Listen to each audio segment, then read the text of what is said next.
I am strong. I am fearless. I am courageous.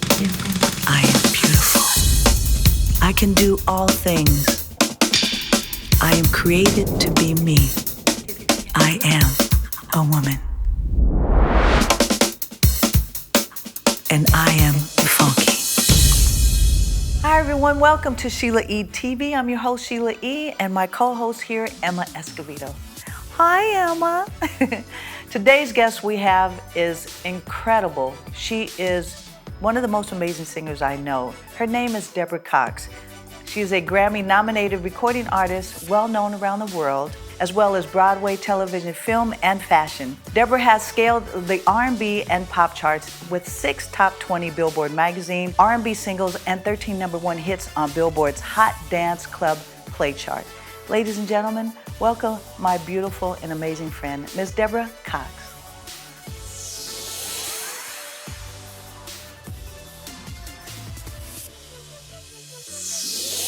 Oh my God! Hey! So good to see you. It is so good to see you. I'm thrilled to talk to you, just so you know, Sheila. Not only do I love you and your music, I love your friendship and your mentorship and just everything about you. Every time that we've seen each other or run into each other or do things together, it's always been good vibes, good energy. And so I'm thrilled today. Aw, thank you. I'm so happy to see you. The last time I think I saw you was at Angela Bassett's house for her birthday. Was that at it? The party, and we were carrying on. We were carrying on. I just remember the dancing, and just, you know, I have all the unauthorized footage, which is so funny. Turn it up. What? Turn it up. And then we had the IG live going, and it was your live, my live, Tasha's live, Angela's live. And it was just so much fun. But those are the moments that I cherish, that I miss, that I miss, you know, being just close to each other to really share, you know, energy and good times like that. Being able to be laid back, you know. Yeah. You're always touring and doing shows and always giving of yourself. And so when you get those kind of real personal moments, you really cherish them. And so that was one of those that was pre-COVID, you know, that was like right before, I think. Yeah, right? It was right before. Yeah. Not far, yeah. Well, I have a gazillion questions for you as well. and see, that's what's crazy is every time we see each other, it's at a party or something. We can't really sit down and just like have a conversation. Yeah. So I know you're born in Canada, right? Yeah, I was born in Toronto. Yeah. And I grew up listening and hearing all different styles of music. You know, radio up there was predominantly rock and roll at the time. And so, but I love that I was exposed to all these different styles because I think that helped shape the artist that I am and the kind of singer that I am, you know. And, you know, when you're exposed to many different things, it just comes out of you in your work and in your art. Absolutely.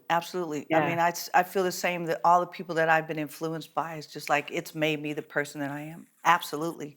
Yeah. But what is your nationality of your parents? Because I don't know because you have an accent to me and it's not Canadian. I don't know. Really? Yes, to me you do. Sometimes it comes out. I guess so. It comes out when I'm in the islands. If I'm At the island. I know my parents are from Guyana. Oh, Guyana. okay. Yeah, I have a lot of island in me, a lot of island influence. And I love that I have that culture because it's such a rich culture, you know, that I want to always implement in my kids. And I always want to remind them of their heritage and their culture. Yeah, that's so important. 3 kids. Yeah. I mean, wow. Yeah. And that's so crazy. It's like having 3 kids, you know, being on tour. You started when you were really young at 12? 12 years old? Yeah. I grew up doing a lot of different things. You know, I knew that singing was my passion. I just didn't know how I was going to make it or how I was going to, you know, turn this thing into a career. So I sang with different bands. I sang with different producers and did different jingles, commercial jingles. I did background vocals. I did all kinds of stuff. And when I finally got the gig to sing with Celine Dion, that was right around the time where I was working on my demo with, who's now my husband. I've been with my husband 23 years. The two of us were writing partners and producing this demo tape. We sent it to all these different labels, and we heard a lot of no's. And the one yes that we heard was from Jam and Lewis's camp in Minneapolis. Oh, wow. Yeah. She was the one that was like, you guys are writing amazing songs, but we need to hear something that we could hear on the radio right now. And that was the impetus that got the creativity going for the song that I wrote called Where Do We Go From Here? And then that was a song that got my deal with Clive Davis. He's the one that heard that song, and I was signed based on that record. So it's interesting, just again, your influence, Prince, Jam and Lewis, that whole sound was, I mean, everything. Everything. Wow. Yeah. Wow, that's awesome. Because sometimes people ask me, what would I have done if I wasn't, playing music? What would you have done, or what did you want to be? Was there For me, another probably passion? journalism. Yeah, probably, Really? Entertainment reporting, or because I'm really into and intrigued by others' stories, biographies and that kind of thing. So I would probably be doing just this with different artists. I'm awesome. curious to know what you wanted to do if it wasn't music. There were only two things that I wanted to be or do. One was to be the first girl astronaut on the moon. That I always wanted to be that. That was the first thing. The second thing was to win a gold medal in track and field in the Olympics. And so I was training to be in the Olympics. I ran track. I was breaking records that hadn't been broken in 20 years at the schools in elementary and junior high school. And I also played. I know. And I know. And I also played soccer in a women's undefeated soccer team for 5 years. So I have trophies for the most goals. I was fast. Gosh. I was fast. Yeah. You were fast. Yeah, you couldn't catch me. That's But I think that's what's so crazy is part of drumming, like playing drums, using both my feet and my hands. I think I associated playing drums like double kick pedal when I saw Billy Cobham first play. We were able to play with him, and watching him play is like running to me. And I was just like, this is me running track. So I always tell everyone in the shows, it's like I didn't get a gold medal, but I got a gold record. It's like God, right. Yeah. Yeah. Worked it out anyway, Worked it out anyway. Yeah. That's awesome. Yeah. It was so electric to just be in close proximity when I was fanning out in Chicago. Being crazy. These people were like, Deborah, will you just calm down? I can't. I can't calm down. They don't understand. So just to see how, you just give off this amazing energy live. And I'm excited that at the Hollywood Bowl, I'll be able we get to play check that out. Yes, I'm so excited about that. Because I'm going to be a real groupie, just so you know, I'm warning you now. Oh, please stop it. You're my sister. No, they're... and Gina. No, we're all going to be playing with, so people that are watching this now, we're going to be playing with D Nice at the Hollywood Bowl. And so this will be your first time ever playing this venue, or no? This will be the first time ever playing the Bowl. It's exciting. It's exciting because when you walk out there for a sound check and you look and you see and you think about all the people, and they have some pictures in backstage, and the people that have graced that stage, you're just like, what? I'm walking right here in this stage, and to see the people. I mean, I'm excited. I love that venue. That venue. Yeah. It's exciting. Yay. So what do you do to warm up? What is your regimen? Do you warm up? You have to. I do. Generally, I'll make sure I drink a lot of water, make sure I get a lot of rest. Sleep is my secret weapon. If I don't get enough sleep, it really, really affects me. So I try to stay, I try to get that rest when I can. I'm a big fan of nap time. I love to get an afternoon nap. I love a nap. That's good. Yeah. I find it just really it really restores my energy and gives me that boost that I need. Yeah. I found that when doing multiple shows and with Broadway, it really taught me a lot about discipline, a lot about Sure. holding back a little bit, not talking in between shows, not talking before a show, really, really resting the chords. But it's all about that breath. And if you know how to control the breath, you can sustain a lot longer and have that stamina that you need to do multiple shows. And see, now I've heard that before, but I've never known anyone to tell me specifically. Like, I know holding back, that helps you. You have to find that place of, you're going to give your all, but there's different ways of doing it and controlling that. That's really important. Yeah. Really important. Whitney, I knew forever. Yeah. And she was incredible. Incredible. And you singing her songs, your voice is just incredible. You just sound amazing. And I've never heard anyone sing her songs like that other than you. It's just amazing. Thank you. Yeah, it's That's amazing. a real honor, a real compliment, and a real honor when I was asked to do the Bodyguard musical. That was, I mean, it terrified me.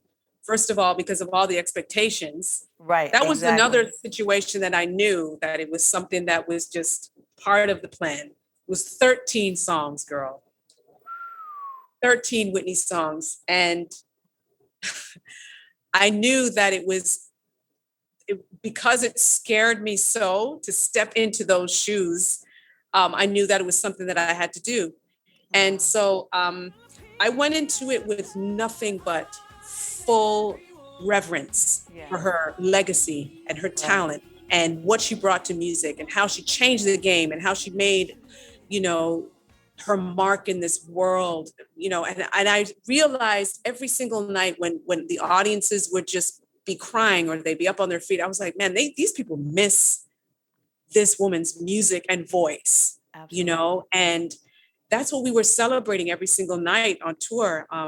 It took a lot of discipline. I just had to just soldier it out. And so that's what I did. I just dedicated those 18 months of just, that was like a boot camp, you know, of it was incredible. I mean, you looked like her in a sense as well, but I mean, but your voice is just like, what? I mean, it was incredible. It was incredible. Thank you. Just beautiful. You know, I grew up on her like many singers, you know, storytelling, making sure that there's a certain intonation and certain tonality that she had. And that's what I grew up with. That was the first person that I saw that was like, wow, this grace and elegance and the style and being able to sing all different styles of music, you know, was what was so intriguing about her career. And I loved that. And so I always say I went to the school of Whitney, like many college of Whitney. Exactly. Yeah. No, she's incredible. Wow. Well, you did her justice, and she would be proud, because I don't think anyone that, I mean, off the top of my head, I don't think there was anyone that could do what you did. It just wasn't. And I was glad. I'm glad that it was you. I'm glad. I'm proud of you. No, proud of you. Thank you so much, sis. Thank you. No, you're welcome. I'm so happy to be home because I was gone for 5 months. Really? Shooting. So the beginning of the year, I talked to you briefly about, remember we had a quick conversation. I was like, I'm in Atlanta, and you're like, well, hit me back when you're, you know. So I was doing the First Wives Club with Jill Scott. And you know, I'm going to talk about that because I was like, I love that show. Oh my God. But tell me. Yeah. So during COVID, I was really trying to figure out, okay, what's next? What are we doing? I've been working on this album for a while. You know, I want to continue acting, but how do I just continue to stay busy? So I got a call about First Wives. I auditioned for it. I got the role as Regina. And I basically play Regina, who is Jill Scott's character, Hazel. Hazel's friend from the past, bandmate from the past. And there's a bit of, you know, there's a nice history there and a story there of sisterhood between the two of them. But it's been a journey. So I was in Atlanta shooting that at the beginning of the year. And then there was another thing that I auditioned for that I found out I got the role. It's called Station 11, but it was shooting in Toronto. So I had to leave Atlanta and fly straight to Toronto. And I've been there since March. So I had essentially not been home for like 6 months. Wow. So when I tell you, I'm just so happy to be in my own bed. That is so wonderful. And see, Yeah. now you're at home and you can cook, which I cook with enthusiasm,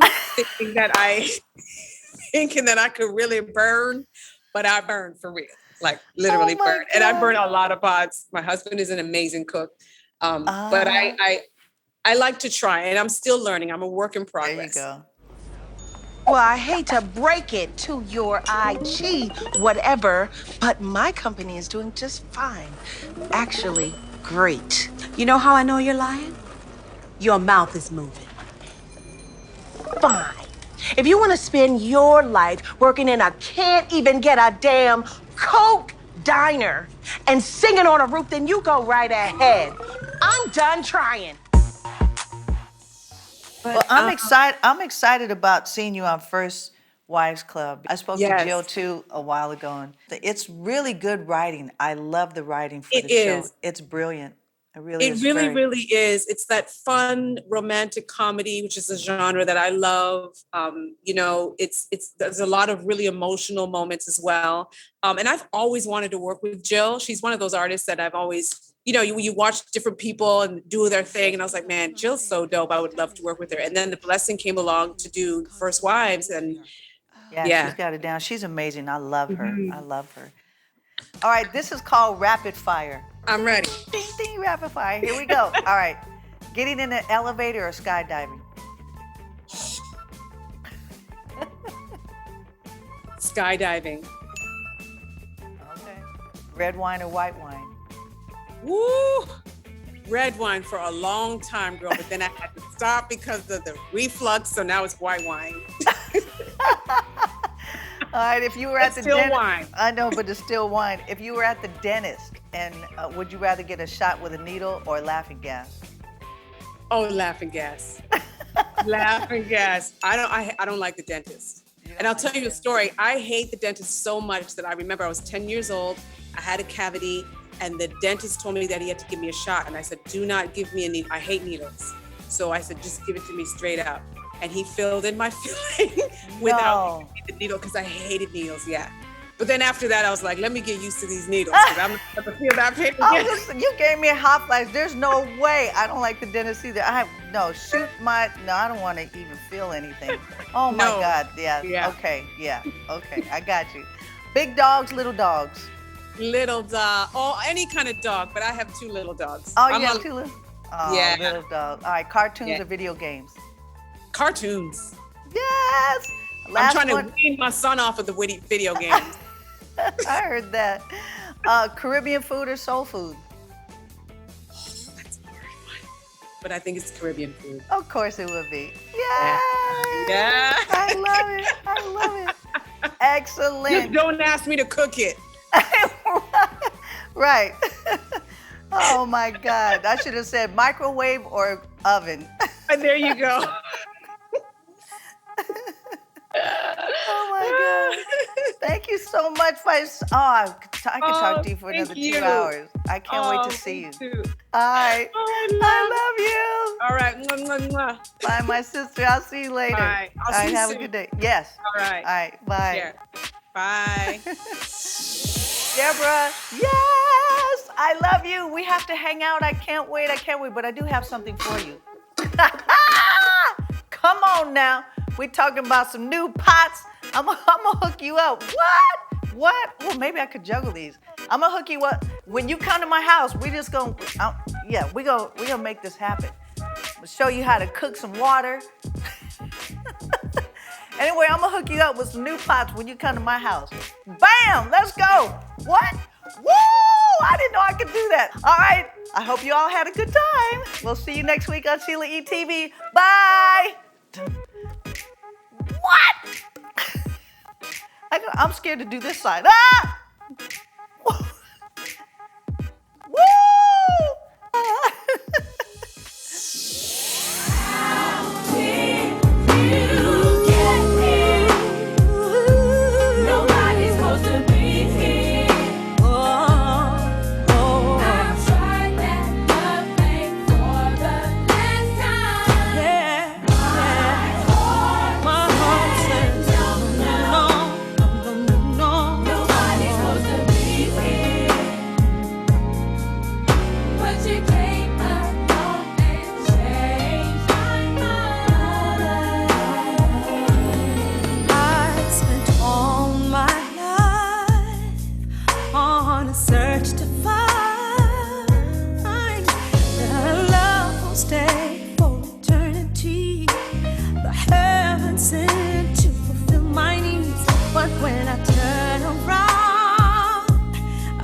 swear